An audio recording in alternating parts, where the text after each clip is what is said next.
Hello everyone. मैं मिथुन सिंह स्वागत करता हूं आप सभी का। आशा करता हूं आप सभी बहुत अच्छे होंगे। बात करेंगे Vinoba Bhave BEd second semester के प्रीवियस ईयर क्वेश्चन पेपर की। पेपर का नाम होगा teaching of economics. Paper number ये 9 है। 2017-19 का ये क्वेश्चन पेपर है।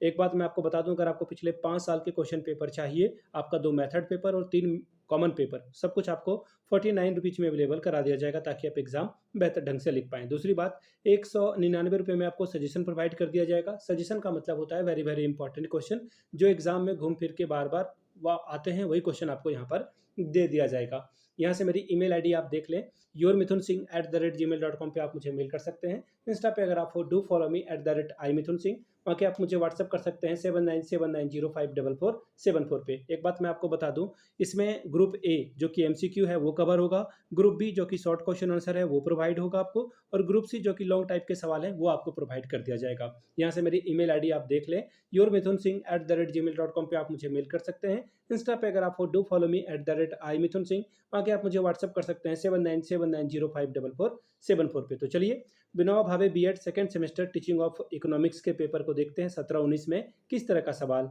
पूछा गया था। ये रहा आपका पेपर, यहाँ से आप देख पाएंगे पेपर। टीचिंग ऑफ इकोनॉमिक्स का ये पेपर है 2017-19 का क्वेश्चन पेपर, और फुल मार्क्स जो है वो 40 का है। समय मिलता है आपको 1.5 घंटे का। 1.5 घंटे में ये पेपर आपको निपटा देना है। ग्रुप ए, जैसा कि मैंने आपको पहले बताया, ऑब्जेक्टिव टाइप के रहेंगे सवाल। 5 क्वेश्चन पूछे जाएंगे, हर एक सही जवाब के लिए आपको 2-2 नंबर मिलेगा।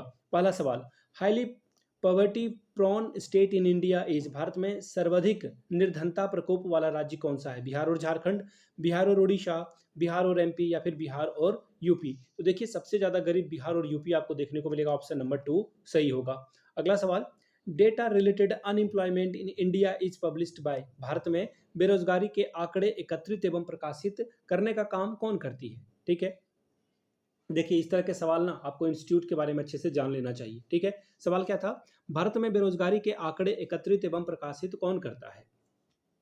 पहला ऑप्शन था प्लानिंग कमीशन, दूसरा है फाइनेंस कमीशन, तीसरा है NSSO। ठीक है, तो देखिए इसका नाम जो है NSSO ही है, यानी कि ये जो काम है ये केंद्रीय श्रम मंत्रालय के द्वारा किया जाता है। ये भी याद रखिएगा, केंद्रीय श्रम मंत्रालय के द्वारा ये किया जाता है।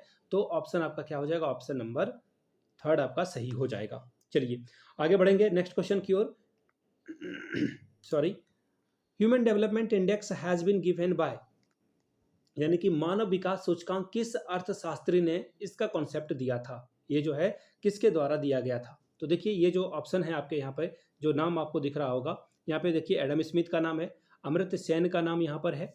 ठीक है, और नाम आपको दिखेगा, वेट अ मिनट, हाँ, कीन्स का नाम यहाँ पे आपको देखने को मिलेगा, और फिर क्या है, महबूब उल हक। ठीक है, तो ये जो सारे ऑप्शन हैं, इस तरह के सवाल इकोनॉमिक्स में बनते हैं, और याद रखिएगा ये सीधे सीधे डायरेक्ट जो है सवाल पूछे जाते हैं। अमर्त्य सेन भारत के ही नागरिक हैं, और इनको जो है नोबेल प्राइज भी मिल चुका है। ऑप्शन आपका यही सही होगा।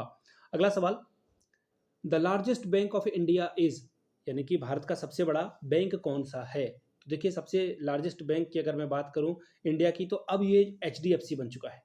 ठीक है, पैसे की बात करूं, देखिए लार्जेस्ट का मतलब ये नहीं कि सबसे ज़्यादा ब्रांचेस किसके पास है। अगर मैं पैसे की बात करूं तो मार्केट का जो कैपिटलाइजेशन है उसके हिसाब से HDFC ये इसका सही जवाब होगा। ठीक है, बाकी अगर आप एसेट की बात करो, मार्केट कैपिटलाइजेशन की नहीं, एसेट की बात करो, तो वहां पर आपको SBI देखने को मिलेगा, central state bank of India. तो ऑप्शन नंबर 2 पे जा सकते हैं। रिजर्व बैंक ऑफ इंडिया तो सारे बैंकों का बैंक है, वो बैंक्स ऑफ बैंक है। ठीक है, अब देखिए थोड़ा सा यहाँ पे पिक्चर ब्लर है, बट आप इसे मैनेज करना, मैं पढ़ देता हूँ।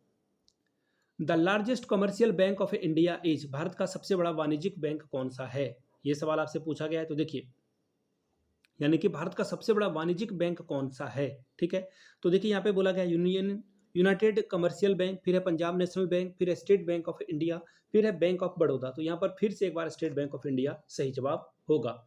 अब देखिए ग्रुप बी में आ चुके हैं, 2 सवाल का आंसर आपको करना है, 5+5 मिलेगा। ठीक है, ग्रुप बी में शॉर्ट क्वेश्चन आंसर। पहला है, explain the importance of a teaching economics, अर्थशास्त्र शिक्षण के महत्व के बारे में बताइए। अगला सवाल देखिए क्या है, अब साफ आ चुका है। Question number 3, explain the story telling method, कहानी कथन पद्धति की विवेचना करें। Question number 4, what is mixed economy, मिश्रित अर्थव्यवस्था क्या है? Question number 6, what is meaning of a economic growth, आर्थिक विकास का क्या तात्पर्य है? बात करेंगे ग्रुप सी की, लॉन्ग टाइप के सवाल पूछे जाएंगे, 2 क्वेश्चन का आंसर आपको करना है, 10+10 आपको यहाँ पे मिलेगा। पहला सवाल देखिए क्या है, make a lesson plan for teaching economics, अर्थशास्त्र शिक्षण के लिए एक पाठ्य योजना का निर्माण करें। Question number 7, explain the use of teaching learning material in teaching economics, अर्थशास्त्र शिक्षण में शिक्षण अधिगम सामग्री की उपयोगिता के बारे में बताएं। क्वेश्चन नंबर 8वां देखिए क्या बोला गया है, discuss the various approaches of the organizing economic curriculum, अर्थशास्त्र पाठ्यक्रम की सुव्यवस्था के लिए विभिन्न पद्धतियों की जो है विवेचना करें। क्वेश्चन नंबर 9 क्या बोला गया देखिए, discuss the discussion method and lecture method of teaching economics, explain it's merit and demerit, अर्थशास्त्र शिक्षण की विचार विमर्श विधि और व्याख्यान विधि का वर्णन करें और इसके गुण और दोषों के बारे में बताएं। तो ये था आपका पेपर, ठीक है, किसका पेपर था ये, इकोनॉमिक्स का, टीचिंग ऑफ इकोनॉमिक्स का 2017-19 का पेपर। मैं आपको बता दूं एक अलग से वीडियो में जल्द ही ला रहा हूं जहां पे आपको सारे एमसीक्यू करा दिए जाएंगे पीवाईक्यू के। मैं फिर से एक बार दोहरा दूं, पिछले 5 साल के जितने भी क्वेश्चन पेपर हैं आपको 69 रुपीज़ में अवेलेबल करा दिया जाएगा और 199 रुपये में सजेशन यानी कि तीनों group MCQ, short question answer, long question answer आपको प्रोवाइड कर दिया जाएगा। यहाँ से मेरी ईमेल आईडी आप देख लें, yourmithunsingh@gmail.com पे आप मुझे मेल कर सकते हैं। इंस्टा पे अगर आप हो डू फॉलो मी @imithunsingh, बाकी आप मुझे व्हाट्सअप कर सकते हैं 7979054474 पे। ठीक है, चलिए मिलते हैं अगले वीडियो में। वीडियो को आपने यहाँ तक देखा, प्यार दिया, इसके लिए आप सभी का बहुत बहुत शुक्रिया। Have a good day.